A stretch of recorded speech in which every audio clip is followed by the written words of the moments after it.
兴国中学的第一任校长赵景麟先生即是孕育这一切的开垦者。他在民国51年创办了兴国中学，其中过程坎坷艰辛，充斥着不为人知的荆棘。但几年后不凡的成绩，终于打响了北有建国，南有兴国的美誉。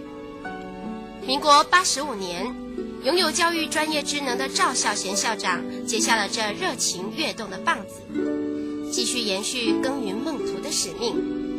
年轻执着的赵校长有着更贴近时代的知识学养，浇灌着这些逐渐茁长的教育愿景。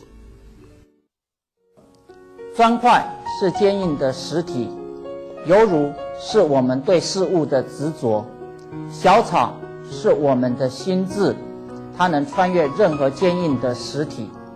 身为教育工作者的我们，就要本着这小草的精神，引领着孩子们穿越无碍的环境，迈向成功的未来。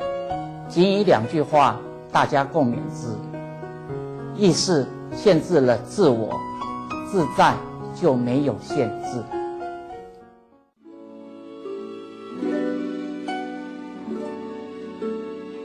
我永远也不能遗忘那阳光充足的日子，我们曾一起伸展金色的羽翼，为圣诞夜的舞会、军歌比赛，把草间上的风都喊醒。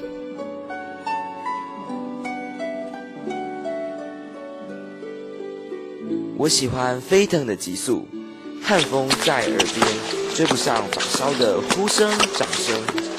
运动场上，我释放汗水和热。